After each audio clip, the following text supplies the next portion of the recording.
All right, this is what we have been doing in the last class. Okay, we have been dabbling in complex numbers.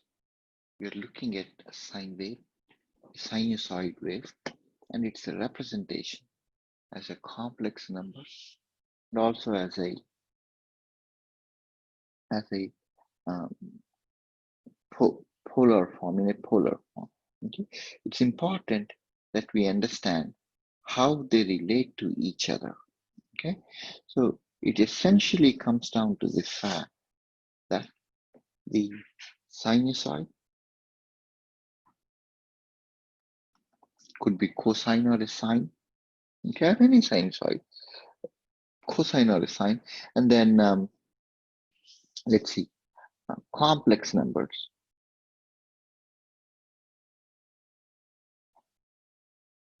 or what we call as the rectangular form. Okay, and then the phasor form or the polar form are actually representing the exact same underlying phenomenon. Okay, the sine wave. I'll give you an example.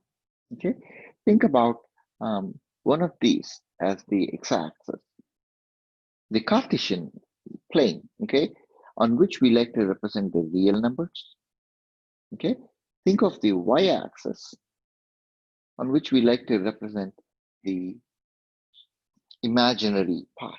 Okay, so if I were to take a complex number x plus jy with a real part and an imaginary part, and let's say I choose to represent the imaginary part on the y-axis and the real part on the x-axis. Okay, and here is a point that you want to represent. Okay, let's say there is a point, something like this guy. Okay, okay, something like that, a point that you want to represent, whose value is, I don't know, 1 plus j1. Okay, let's say this is 1 plus j1. So along the x-axis, it is 1. So the distance from the y-axis, that guy is 1. Okay, and the distance from the x-axis, that guy is 1, 2. Okay, so here is a representation of a complex number with a real part and an imaginary part using Cartesian coordinate system. Okay, 1 and 1. Now what I want to show is that corresponding to this Cartesian coordinate, okay, corresponding to this point 1 and 1, see, if you are trying to specify the relative positioning of this point with respect to some reference, I could do that using these Cartesian coordinates 1 and 1. Or if I were to draw this guy, okay, if I were to draw a line from origin, okay, then I could explain the relative positioning of this point in another way. I could say, well, start from origin, head northeast at a degree, at an angle of 45 degrees. Remember, both of these x and y coordinates are 1 and 1. So the angle is exactly 45, equilateral triangle. I have an equilateral triangle, 1, 1. This guy is 45 degrees. And I have a right angle, equilateral triangle. Not an equilateral, they say equilateral triangle. Okay, isosceles. Okay, now there is a triangle with two of its angles equals to 45 degrees and two of its sides equals to the same. Okay, the third right angle isosceles triangle. Okay, so now I could specify the location of this point. Instead of using its x and y coordinates, I'm using an angle theta or phi, okay, and a magnitude square root of 2.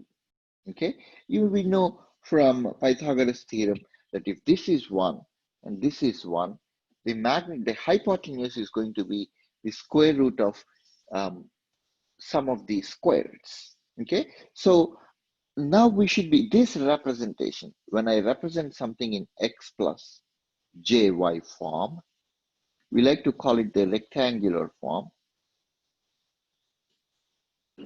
Okay, the exact same thing when I represent using a magnitude, okay, and an angle.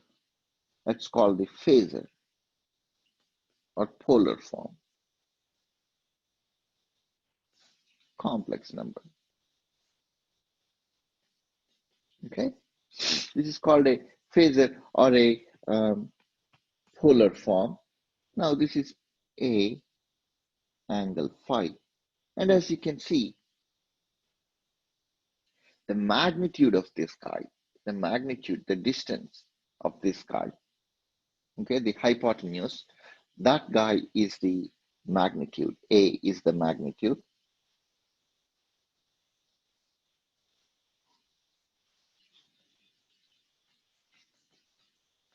Okay, the magnitude is the square root of the real part plus the imaginary part, sum of that square. So if this is x, okay, which is for x and y, corresponding to 1 and 1 here. So this is x, and this guy is y, okay? The distance from the x-axis is y.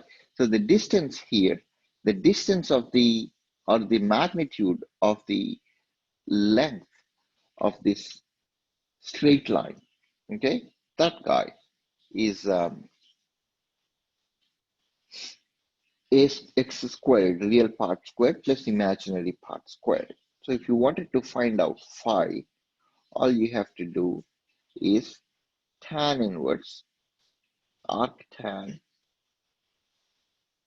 imaginary part over the real part. Okay, as you can see, the y is opposite to angle theta, so sine a times sine phi. If this guy is a, if the magnitude is a, similarly, the x is a times, that's the distance from the y-axis. That guy, x, is a times cosine theta or cosine phi.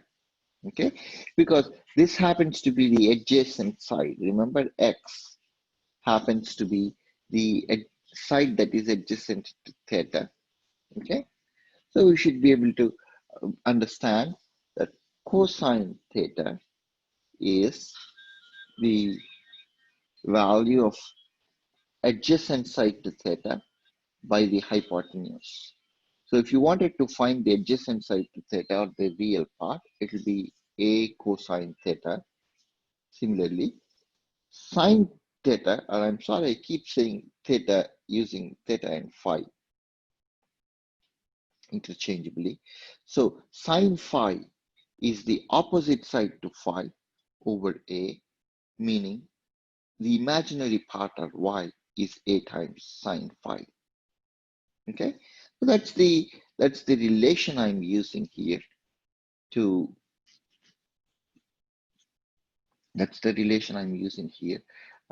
to convert from one domain to another domain. Okay, so as you can see, in order to find the, if I were given the x plus jy, something like this, if I were given this x plus jy, okay, the Cartesian or the rectangular form, and as to convert it to polar form, well, all I have to do is the real part squared plus imaginary part squared. Under root of that will give me the magnitude, and then tan inverse or arctan, imaginary part of over real part, will give me the phase. Okay, so it's easy for me to go from x plus jy to a angle phi. Okay, on the other hand, if I were given this a angle phi and I want to convert it to its Cartesian rectangular form, what I would have to do is x is a times cosine theta and y is a times sine phi. Okay, this guy is phi. Okay, so that's the idea. Now, so the argument again is the same point can be represented using its coordinates as 1 and 1, x and y. So this guy is 1, comma 1, or x and y, right? Let me do that. Let me represent it as x and y. Okay, I could represent the exact same point instead using the length from the origin, the distance from origin, and an angle. Okay, and you can see that these two forms are equivalent. The representation x and y in the imaginary form and complex numbers, and in its polar form, they're equivalent. And we have a mechanism to go back and forth from these two. Okay, so what we want to pay attention to is again, so here is the real part, here is the imaginary part, here is the magnitude. Okay, what I have not shown here is maybe phi or theta. Here I am using theta. Theta is tan inverse imaginary part over the real part. Okay, so if we have one, we should be able to go to the other, back and forth. Okay, so that's the idea. That's one idea I want to talk about. Okay, the other idea is it's absolutely very, very important, absolutely important that we are able to get the angle right. That we are able to get the angle right. I'll give you an example. Okay, so let's say, and I'm going to, maybe I have it in here.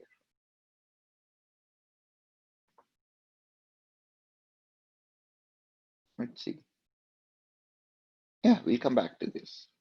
Okay, I'll give you an example and show you another example. So I'm going to show you two examples of where if you're not careful with the angle, it could throw you off. Okay, let me see. Okay, questions, please. Questions so far.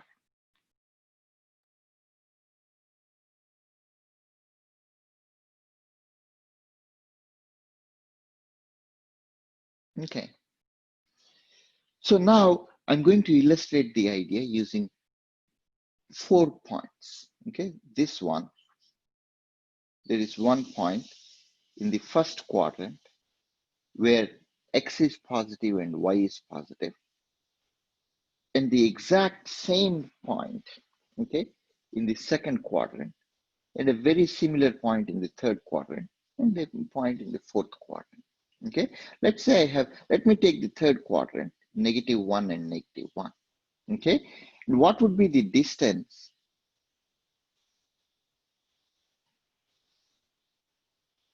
of that point from origin? Well, that will exactly be the same, right? Square root of -1 squared plus -1 squared. So square root of 2. Okay, that's going to be the magnitude of this guy. So if you can see, the magnitude of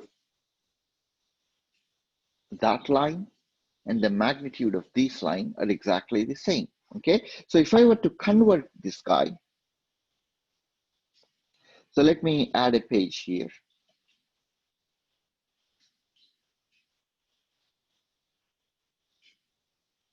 Okay, if I were given something like 1 plus j1 and another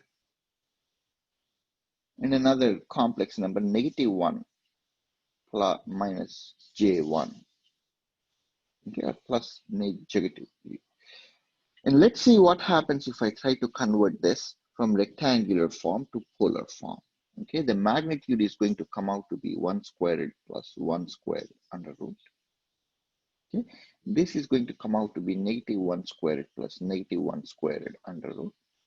Okay, so the magnitude is going to be the same for both of these. Okay, let's try to calculate the angle phi. Okay, I use that interchangeably with theta in this case. Okay, angle phi is tan inverse the imaginary part over the, that's the imaginary part, over the real part. Okay, that's the real part 1. Okay, that guy. So it's going to give you tan inverse of 1, which is 45 degrees. So phi is going to be 45 degrees. And sure enough, that's exactly what we found out, right? This guy is 45 degrees counterclockwise from x-axis. Okay, let's see what happens if I try to calculate phi, which is sometimes used interchangeably as theta. Okay, in this case, that's going to be tan inverse -1 over -1, which is still going to come out to be 45 degrees. Okay, so what has happened is this guy, let me highlight it using different coloration. That's this guy. Okay, and then this guy is the real part is over here. When I plug these numbers into the calculator, -1 over -1, the fact that both of these are negative is camouflaged. Okay, the calculator is going to give me 45 degrees, but this is not true. Okay, this is not true because I'm considering a point here in the third quadrant. Okay, I'm considering a point here in the third quadrant. Okay, in the third quadrant, sine is negative, cosine is negative, and as a result, tangent is positive, which is simply the ratio of the sine and cosine. Okay, so we have to be careful, and but calculator does not know the fact that both the real part and imaginary part are in negative. Okay, so what we have to do is we have to manually take this 45 degrees that the calculator has given and add 180 to that, so that we translate the result into the third quadrant. Okay, so now what we have to do is, in this case, I can't stop here because I know that because real part is negative and the imaginary part is negative, owing to this fact, I know I should be in the third quadrant. So, but this guy, this angle here is in the first quadrant.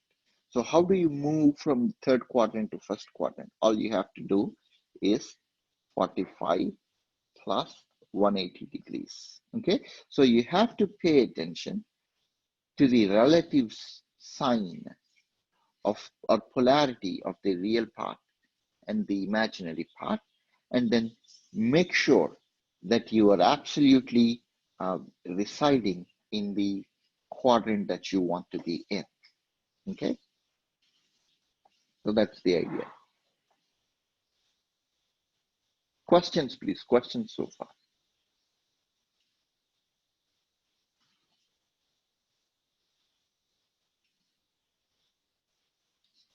Okay, so that kind of explains why you have to, and why it is absolutely important for you to pay attention to the relative values. Okay, and as you know, and this is something you should know, all silver teacups, right? The first quadrant is all the trigonometric functions are positive.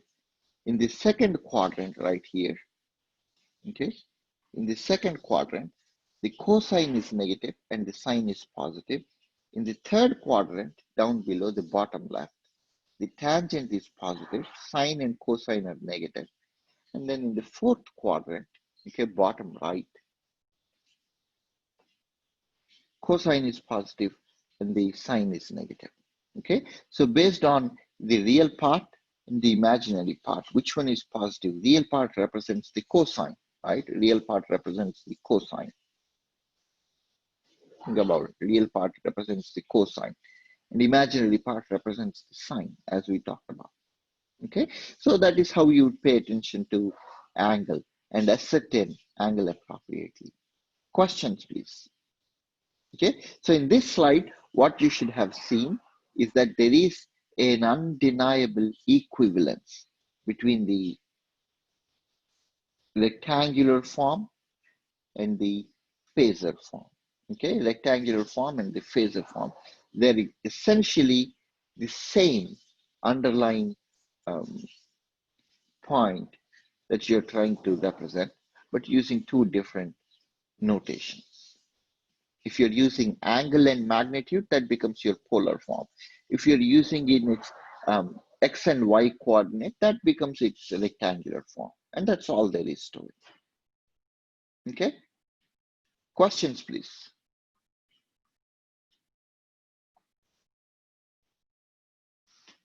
Okay. What we will do is we're going to begin with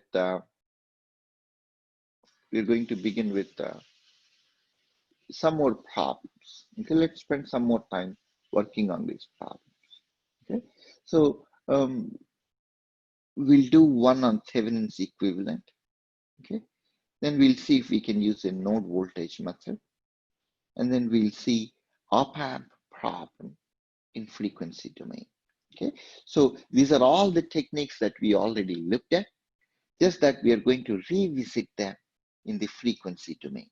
Okay, hopefully it's going to solidify some of your previous knowledge and also add on to the complex number calculation problems. Okay, so the problem is find the Thevenin's equivalent of this. Okay, the Thevenin's equivalent of this is the open circuit voltage. So this voltage VTH is what we are asked to find.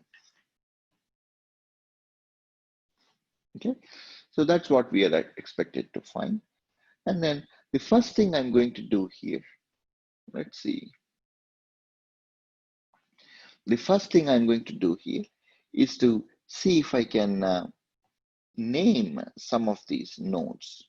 Okay, I'm going to call this V1 and I can call this V2.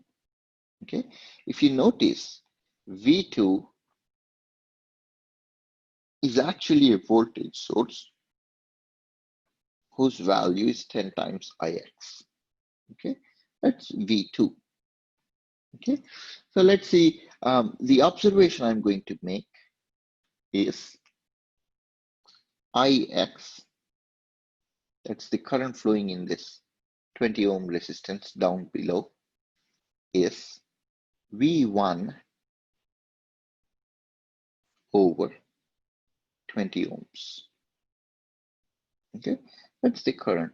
And I'm going to annotate this guy as my reference voltage, the ground node below.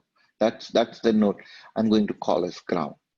Okay, so one relation that I'm going to define here based on the observation is that the node voltage, that guy, is V1 over is V1, and then that divided by the resistance here gives me the current flowing in that branch.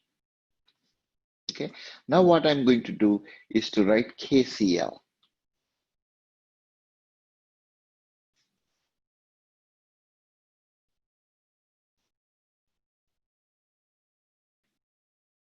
Okay, at that node. Okay, KCL at that node.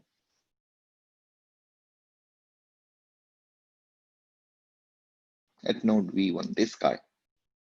Okay, now it does not matter to me the direction in which I define currents. Here I'm going to stick with the current source coming in. That's one current. Okay, there is one current source coming in. Okay, there's this guy leaving. And I'm also going to define the third current source. Let me do that rather clearly leaving that node.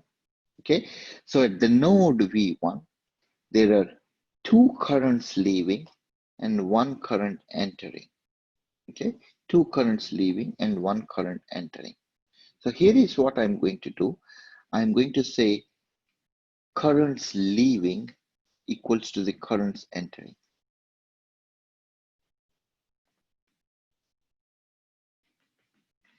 If I add up all the currents leaving a branch, that should sum to all the currents entering. Okay, so let me start by the currents leaving the branch. So one branch, the blue one, the one going down, is V1 over 20 ohms. Okay, that's Ix, right? This guy is Ix plus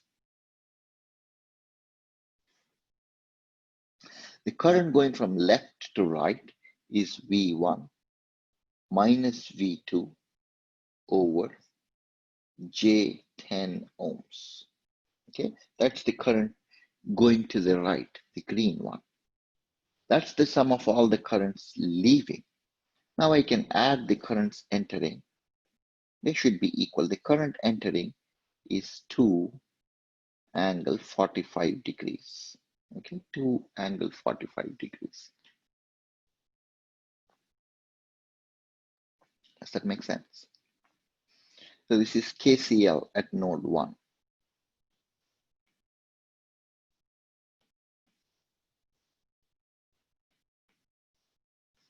Okay, so this is KCL at node V1. Okay, now what we can do is I'm going to find VTH in terms of V2. Okay, and then notice the other thing is V2 is 10 times Ix, right? That's because V2, this guy, okay, this guy, V2, is a voltage source, 10 times Ix, okay? So I noted earlier that this voltage source V2 is simply 10 times Ix. That's the observation I'm making to substitute for V2 over here. Okay, I'll come back and do that. Okay, so V1 over 20 ohms. Okay, okay, V1 over 20 ohms plus V1 minus 10 Ix over J10 ohms. That is still a repeat of the exact same equation here, except that I'm substituting 10 Ix in place of V2 equals to 2 angle 45. And I'll come back to simplify that. Okay, now what I will do is I'm going to notice that the open circuit voltage here is, if you think about it, 10 Ix voltage is applied over here, and that is divided. There is a voltage division. Okay, I can use a voltage division between the 10 ohms and the negative J10 ohms. So in other words, this voltage here, VTH, the voltage across the capacitance, is ZC by ZC plus R, 10 ohms. That's the times 10x. Okay, I'll show you what I mean in a second. Okay, so I'm simply writing the voltage division between this 10 ohms, negative J10 ohms capacitance and this resistance over here. Okay, the voltage V2, which is 10 times Ix, okay, that's divided by 10 minus J10 is the total current flowing in this branch, okay, Then what happens is, if I multiply that by the negative J10, okay, negative J10, then I have the current or the voltage that is between the capacitance here. So all I'm doing is a voltage division VTH. Okay, I'm going to copy this. Okay, VTH is voltage division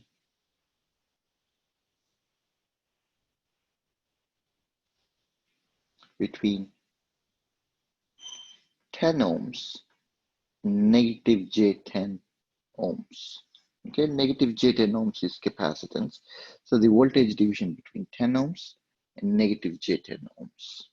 Okay, so I'm going to write that as V2 times negative J10 ohms by 10 minus J10 ohms. So that's the voltage division. So all of that equals to V Thevenin. Okay, now V2 is again 10 times Ix. So I can plug in this 10 times Ix into the equation over here. Okay, so this is what I'll be doing, just like I plugged in 10 times Ix above. Okay, so now it's a matter of juggling the two equations. Okay, one equation is this guy. Okay, that's one equation. And the second equation is this guy. Okay,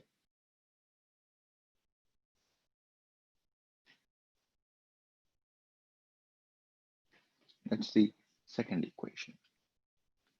Okay, it's a matter of juggling these two equations to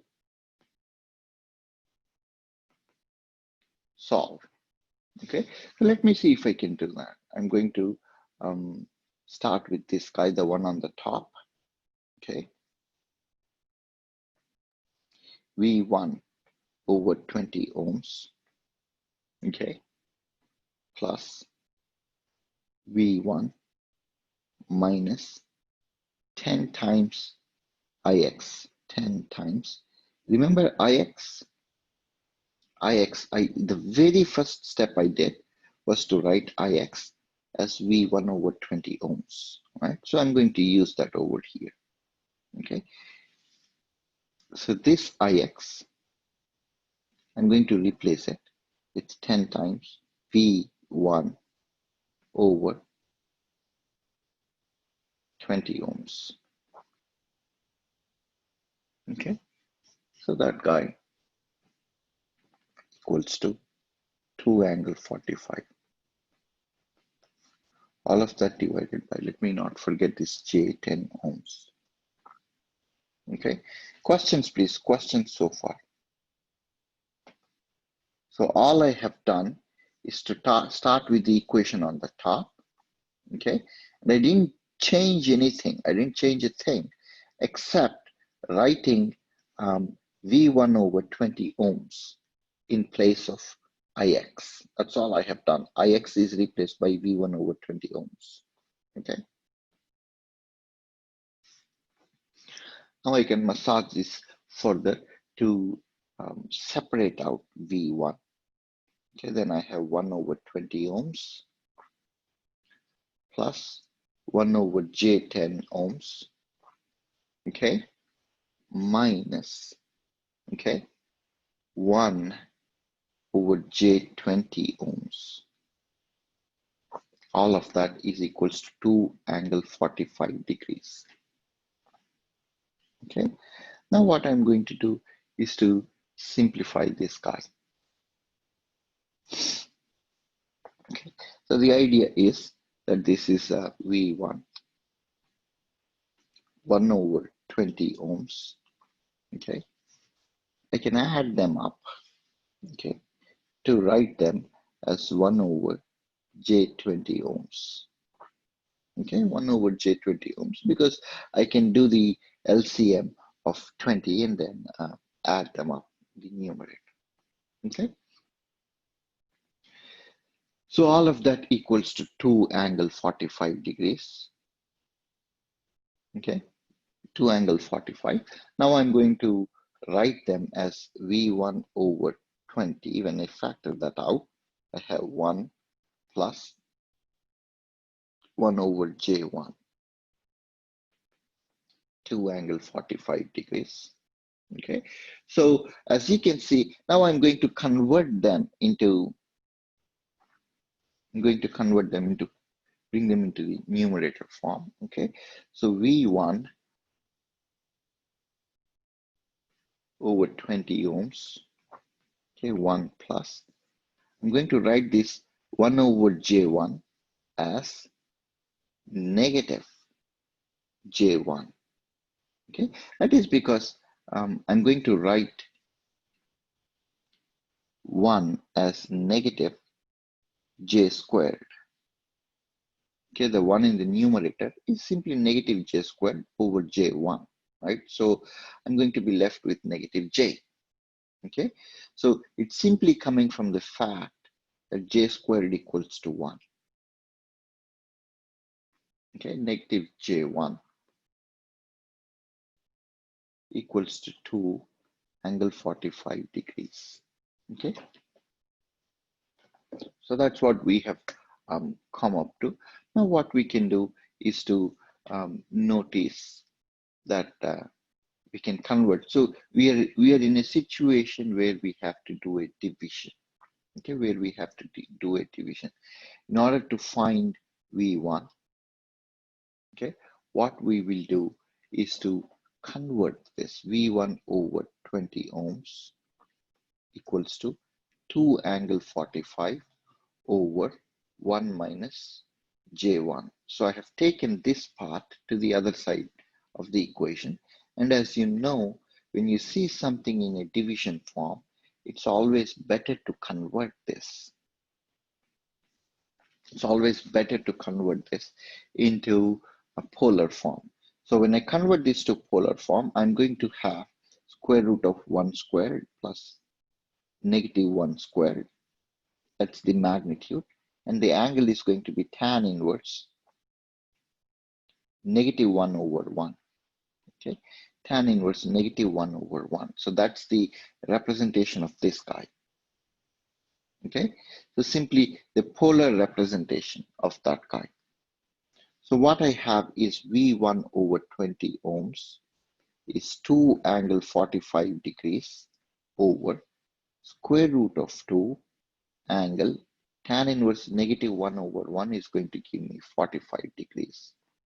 Okay, so when I simplify this, it's going to come out to square root of 2 angle 90 degrees. So as you have A1 over theta pi 1 over A2 over phi 2, if you have a division, then that is essentially A1 over A2 angle phi 1 minus phi 2.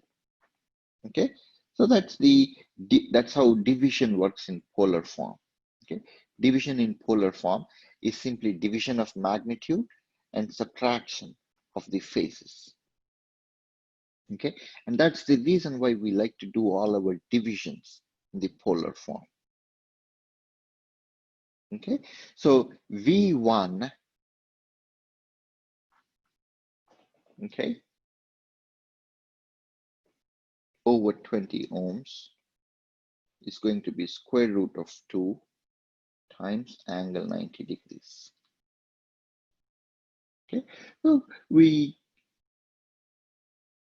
that's one simple part that we have arrived at. Okay, that's massaging equation 1. Okay, that's because we started off with this equation right here. Okay, we started off with this equation and then found out the value of V1 from there. Now let's see what we can do about this guy. Okay, about the second equation, which shows a VTH in terms of V2. Okay, VTH in terms of 10 times IX. Okay, let's see what we can do about it. VTH, if you remember, equation 2, set VTH plus negative J10 over 10 minus J10. You remember the voltage division of V2, which is 10 times Ix. We go back, okay, right here. V2, which is 10 times Ix. So negative J10 ohms over 10 minus J10 ohms equals to VTH. That's the equation I'm using here, okay? Negative J10 over 10 minus J10 times 10 Ix, okay? So let me convert this to polar form, okay? Some shortcuts. When you see just the imaginary part, the angle is going to be 90 because there is a negative sign over here. There is a negative 90 and the magnitude is 10.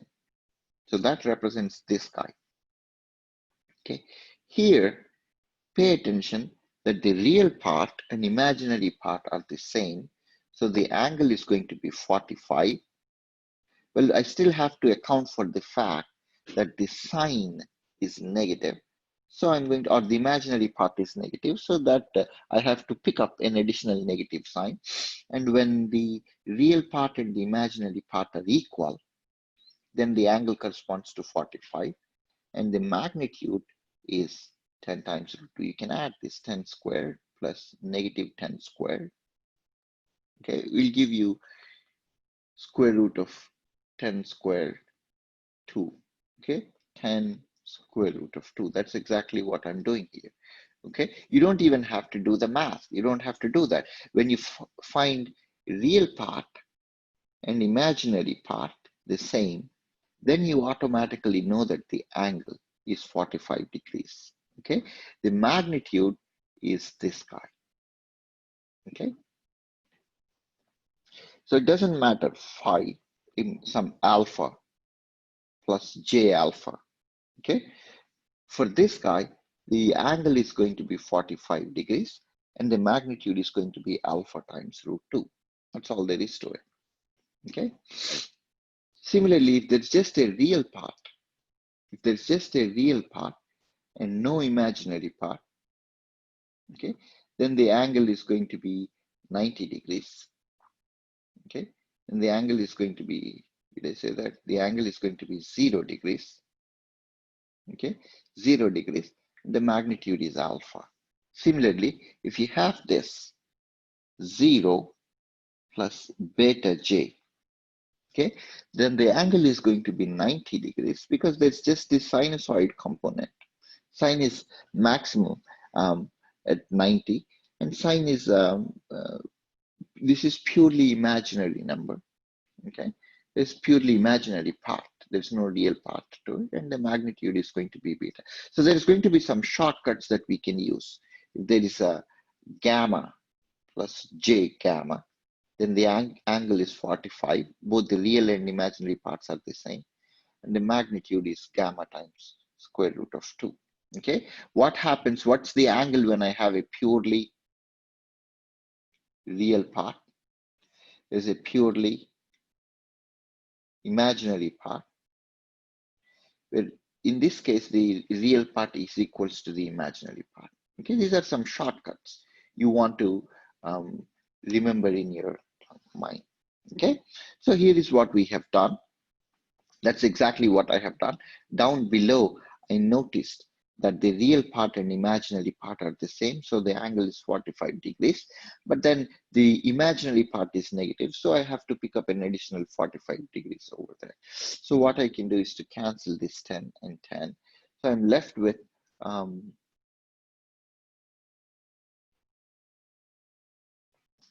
something that looks like this. Okay.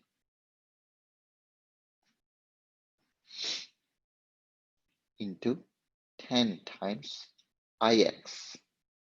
Ix, remember what Ix was? This is Ix, right? All of this, V1 over 20 ohms. That's the first thing we realized, is that Ix, the very first thing is V1 over 20 ohms. Okay, that thing is 2 angle 90, as we found out, 2 times angle 90. degrees. Okay, so now I have multiplication of two phasors in the numerator by 1 in the denominator. So it's going to be, the numerator is going to come out to be 10 times 0 degrees by square root of 2 times angle negative 45 degrees. Okay, so did I miss something? Something's not quite 100% accurate. What's the mistake here?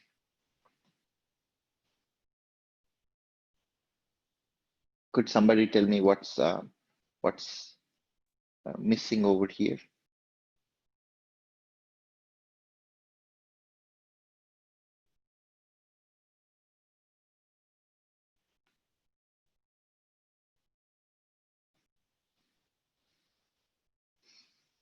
Okay, pay attention to the fact that Ix, when I was plugging in for Ix, this guy, I forgot square root of 2 over there. So I'm going to write a square root of 2, make some room here and write a square root of 2 over there. Okay, square root of 2, it's this guy. Okay, so 10 angle 0 times square root of 2. Now I have V Thevenin equals to 10 angle 45 degrees, because this negative 45 in the denominator, when I take it to the numerator, it's going to add 10 angle 45 degrees. Questions, please. Questions so far?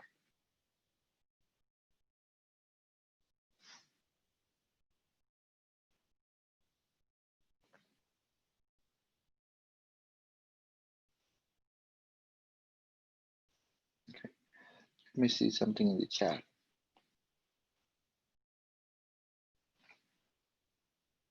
Root 2 and the AX, correct. So now we found the first part of it. We found the Thevenin voltage. Okay, we are expected to find R Thevenin, right? We are expected to find the Thevenin equivalent of the circuit.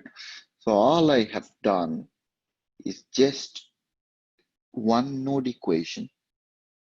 Okay, one node equation, KCL at node V1, one constraint equation. Okay, and then the expression for VTH, and a whole bunch of manipulation between rectangular and polar forms. Okay, not a big deal if we really see the process through. Okay, now let's find out the Thevenin's equivalent of this circuit, or the R Thevenin for this circuit.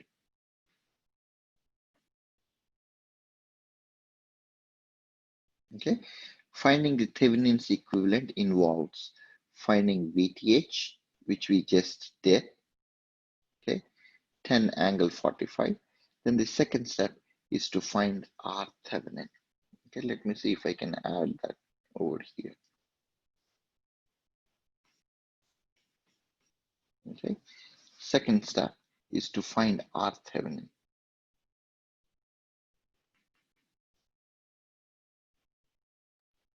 Okay, in order to find R Thevenin, because there is a dependent voltage source, what I'm going to do is to use the test voltage,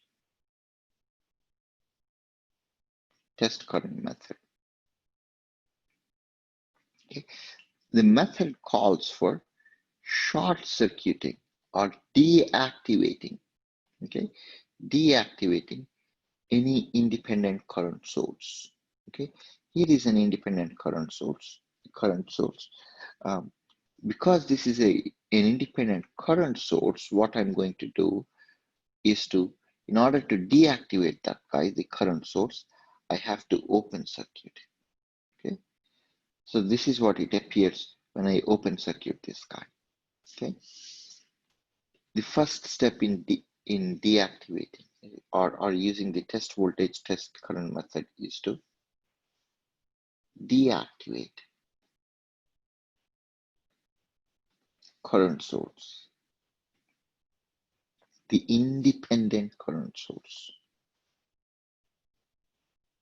Okay, I deactivate that and apply a test voltage and look at the test current. Okay, apply a test voltage and look at the test current.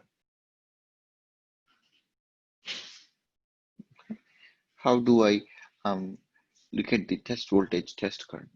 Okay, now what we want to do is let's do a KVL. So everybody with me so far? So all I have done is simply deactivated the current source. Now what I'm going to do is to write a KVL. So this is an interesting problem and it simplifies rather dramatically when we do KVL around loop alpha. I don't know, I'm just going to call this guy, this loop, as loop alpha. Okay, when I write the KVL around that loop, I have to start from the lower left corner, go around the loop and account for all the voltage drops there. Okay, so minus Ix times 20 ohms, because I'm going in the clockwise direction, plus Ix times, oops, remember Ix was this guy. Okay, so I'm in negative Ix times J10, okay, plus the voltage drop, okay, the dependent current source voltage drop, that guy, okay, is 10 Ix. All of that should be 0 is the KVL, okay. It's simply the voltage dropped across 20 ohm resistance, the voltage across the 10 J10 inductance, okay, and then the voltage in the independent current source, dependent current source, I should say. Okay, so it turns out that Ix J10 negative is, I'm going to add these two, equals to 10 times Ix. Okay, so all I have done is to take the real parts, add them together, negative 20 and 10 Ix. I add them together. And then it turns out that the only solution for Ix for this equation to be true is 0. Okay, Ix, the current flowing in this branch is 0, in the loop is 0. So meaning that the dependent voltage source is actually, there is no voltage across it, it's a short. Okay, it's a short between these two terminals, the dependent voltage source. So because Ix equals to 0, the immediate fallout is 10 Ix equals to 0. Then I'm going to be left with the V test. Okay, that is going into the 10 ohm resistance. Okay, and then there's a negative J10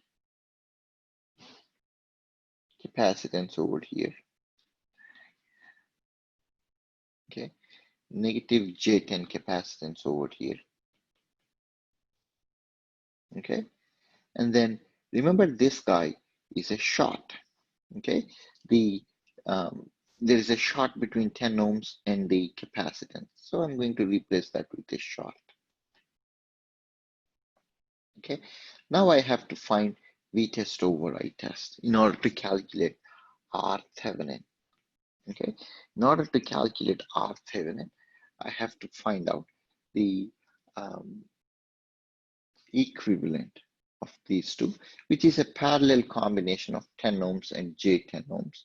If you do that, it's going to come out to be, this is actually R Thevenin, because it is a complex impedance. I'm going to call it as Z Thevenin. Okay, so it's going to be 1 over negative J10 ohms, that's the capacitance, plus 1 over 10 ohms. Okay, parallel combination of two complex impedances behave pretty similar to parallel combination of two parallel resistances. Okay, so what we have here is ZTH is J 0.1 ohms plus 0.1 ohms. Okay, or I can represent that as 5 negative J5 ohms. Okay, so ZTH is going to be this guy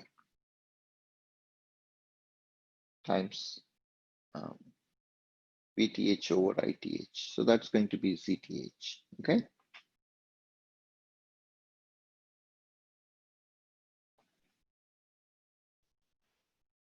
There's a 10 over here. I don't want to forget the 10 component. Okay. So it's going to come out to, so when you massage this equation and write V test over I test, okay, so I test in this case is going to be V test over the equivalent ZTH, okay, the equivalent ZTH, meaning that ZTH is going to be VT or V test over I test. So that is ZTH, Z Thevenin voltage. Okay, V test over I test, you can find it out to be 10 times 1 over negative J10 plus 1 over 1 inverse. So ZTH is going to come out to be 5 negative J5 ohms. So these are the two results that I need. One is over here, the Z Thevenin, and the other is over here, which is, I'm going to erase this, and I'm going to still keep the loop.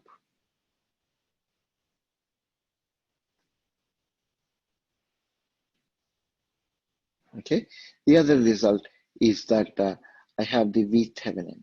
Okay, so if I am to write the Thevenin's equivalent of this guy, I have a voltage source whose value is 10 times 45. Okay, 10 angle 45. And then there is a resistance of 5 ohms. And then there is a capacitance of negative J5 ohms. Okay, so this represents the Z Thevenin. This represents the V Thevenin. These are the two quantities that we found out earlier. Does that make sense?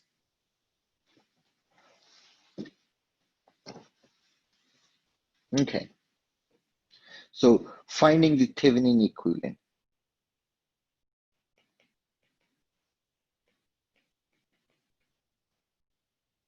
Okay. Finding the Thevenin's equivalent.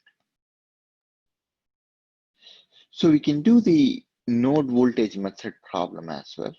But before we do that, I want to go to the op-amp problem and see if we can solve this. If we can do the op-amp problem, then we can, depending on time, we can come back to this guy. Okay.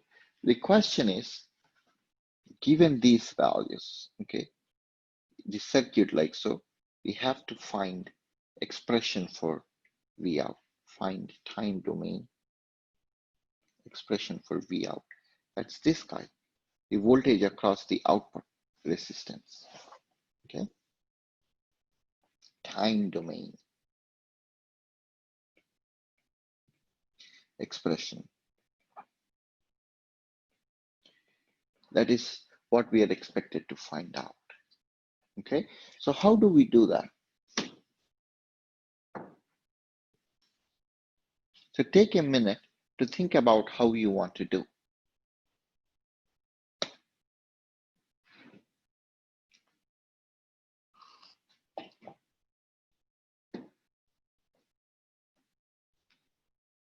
What I'm going to do is to set up, okay, KCL at that node. Okay, let me see if I can set up KCL at this node. Let me start by picking my color KCL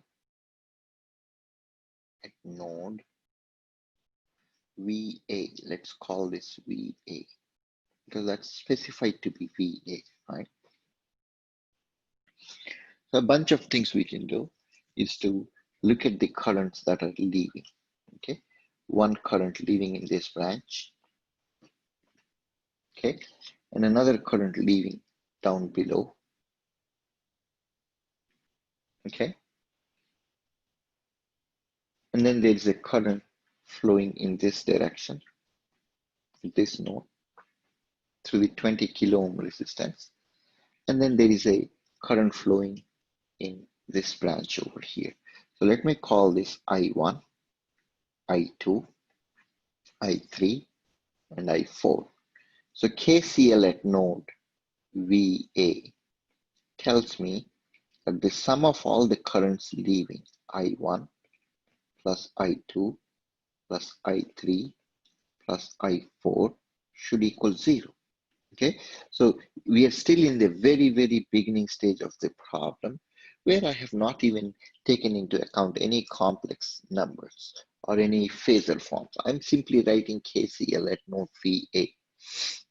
Okay, I'm simply adding the currents that are leaving that node VA. Okay, this node VA to see if I can add the currents there. Okay, so let's see what is I1. I1 is the current that is flowing left through the 5 kilo ohm resistance. So that is VA minus 2 angle 0 degrees over 5 kilo ohms. Okay, similarly, the current that is flowing down through the capacitance is VA minus 0 over the impedance of this capacitance, which is negative J10K. Okay, so that's, so if I were to color code them, so this current represents this branch. Okay, similarly, this current flowing down represents this, represents this guy.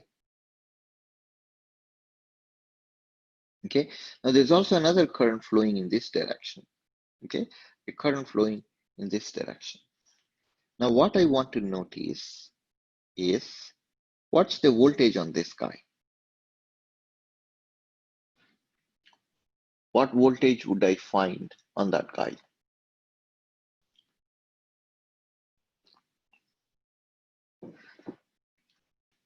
This node here. Remember the virtual short?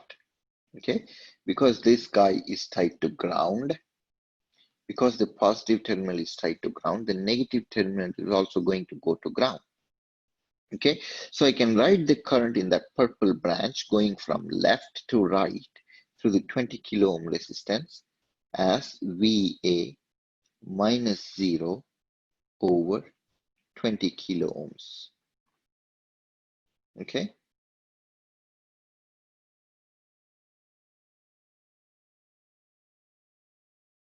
Okay, and let's not forget, so that's this guy. Let's not forget the other one, which is the current flowing in this branch over here, up. Okay, on one side is VA, on the other terminal is V0. Okay, so V0, I'm going to write the equation there as VA minus V0 over 100 kilo ohms. Okay, all of that should equal 0. Okay, that's my KCL at node VA. Okay, you can simplify this and you'll see that,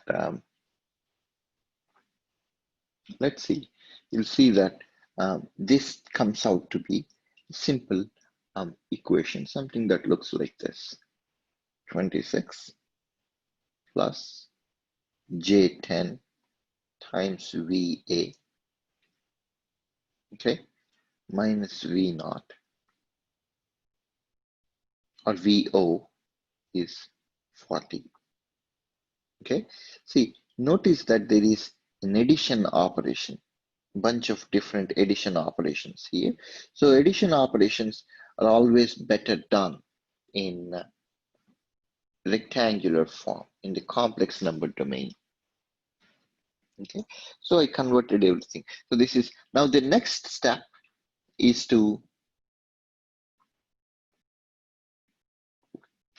write KCL. Let's write KCL. So that's this guy, right?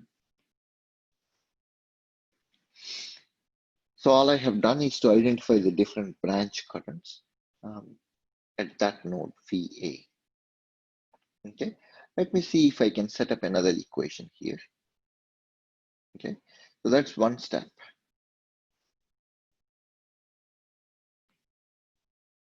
Okay, now what I'm going to do is to write KCL at this node.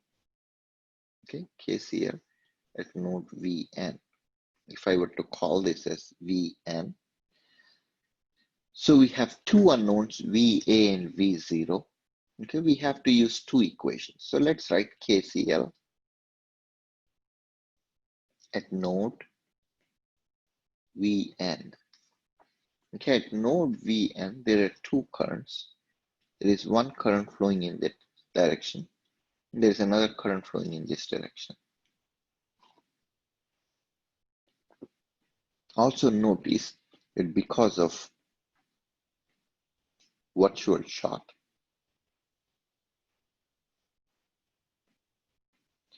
the value of Vn is 0. Okay, that's exactly what I have used here. That's Vn.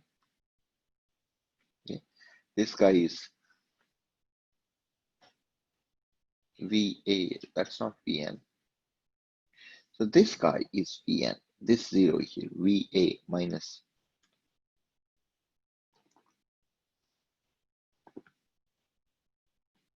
Okay, so let's see if I can add the currents flowing in this branch. The current flowing in that branch would be Vn minus Va over 20 kilo ohms.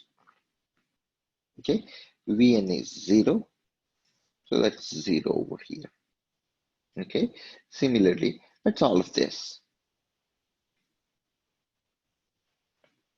Similarly, the current flowing in the top branch over here, this guy, okay, is Vn minus V output over negative J 100 kilo ohms.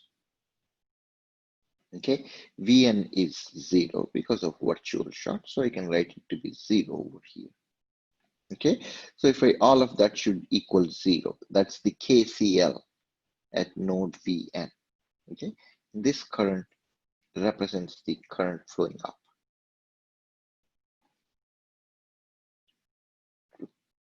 If I simplify this, massage this equation, I'm going to get something like J5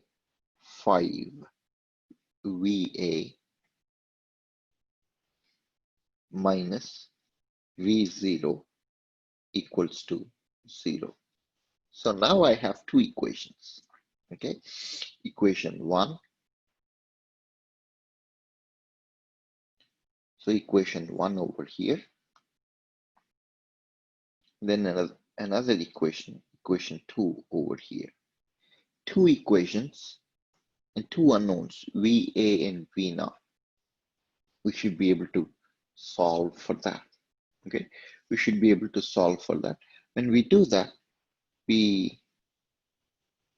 I'm going to show you how you can use MATLAB as well. So we are going to get V output to be 1.43 plus J 7.42, okay, which comes out to be 7.56 angle 79.09 degrees. So if you're trying to write the time domain expression for this guy,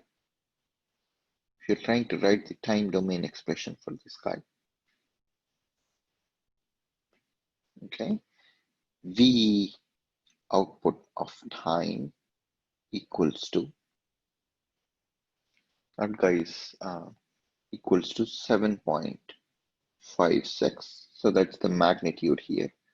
Cosine omega t plus 79.09 degrees. Okay, so that is the answer that you're after, remember? And then it turns out that the omega t value has been given in the problem, in the textbook problem. Okay, omega t has been given to be some number, 10k, I don't know, 10 to the 6. Okay, this number, omega t, has been given to be 10 to the 6. Okay, so you can plug that in, but here is the answer that you are after.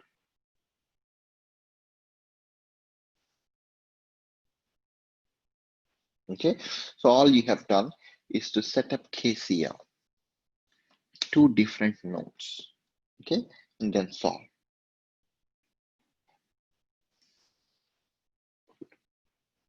Questions, please. Questions so far? Okay, so now you're very familiar with Kirchhoff's laws, applying them in frequency domain, applying serial parallel simplifications in frequency domain, Thevenin's and Norton's equivalent in the frequency domain. All the steps that we have done are shown here, just that they're much more clean and neat here. Okay, and then of course, the solution that we arrived at for the node voltage method. Okay, we did not stop with the node voltage method.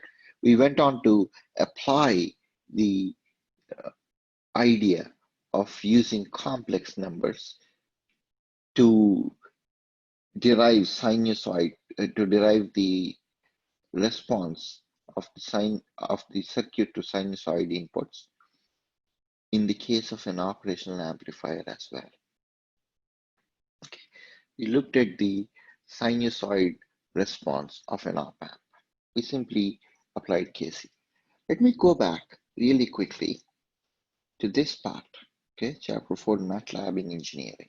Okay, you should have for the exam, it is absolutely important that you have some way of going back and forth between the rectangular form and the Cartesian and the polar form. Okay, what you can use, and of course even solving numbers using equations, simultaneous equations involving complex numbers. MATLAB can handle that for you. Your calculator can also do that for you. And I don't really care which technique you use. If you use your calculator, if you use some complex number calculation sheets, I really don't care as long as you get the job done. Okay, you need it for the exam. Okay, look at this system of simultaneous equations, two equations, V1 and V2 are the unknowns. So corresponding to these unknowns, I have two equations. Okay, I have two equations that correspond to these two unknowns. Okay, so how do you set them up in MATLAB? Well, before we can set them up in MATLAB, let's see if we can represent them as matrices. Okay, so all I have done is to take this coefficient, plug it in there, take this guy, plug it in there. Okay, so V1 and V2 are the unknowns. Okay, similarly, this guy is 3 plus j omega 1. That's the, and then of course, I don't know, these C values are over here. Okay, so all you have done is to treat your complex number equations just as if they were regular equations. So you broke it down into their coefficients and then expressed it as a set of matrices. Now matrices can, MATLAB can solve complex numbers for you, just that they don't use j, they use I to represent the square root of -1. So all you can do, very simple, all you need to do is to simply set up the 10 plus j1 -5 as the first row, followed by -j3, that guy as your second row. Okay, and then this matrix is shown as that guy, and then the real calculation happens inverse of A times C. MATLAB automatically gives you the solution for this system of linear equations. It's a very handy technique, and then you can use so MATLAB gives you the answer, something that looks like this. Okay, so giving you the value for V1 and V2. You can do the exact same thing in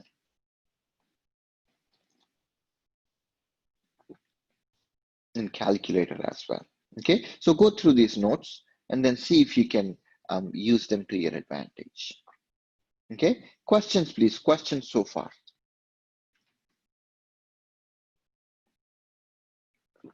So practice, practice, practice some more.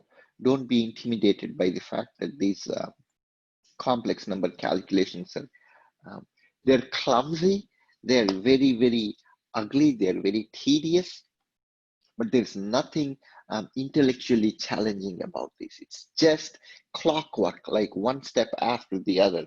How do you, the simple techniques is that when you see addition operations or subtraction operations, you use the rectangular form.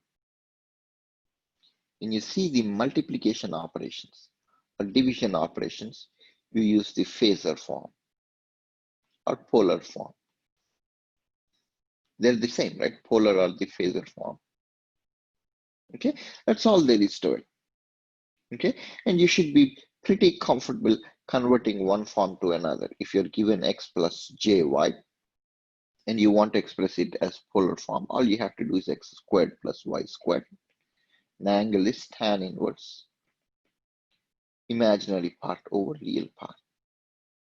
Okay, similarly, you can go from if you're given a angle phi, then what you can do is x is a times cos phi, and then y is a times sine phi. Okay, so how do you go from one form to another form? You should be able to do that in the back of your hand, even in the middle of night. If you're woken up and asked to solve it, it should be effortless, second instinct to you. We'll stop here. Other questions, please. What questions do you have at this time?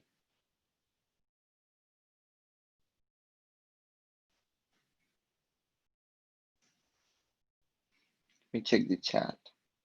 Ramandeep says 0. Correct. Thank you.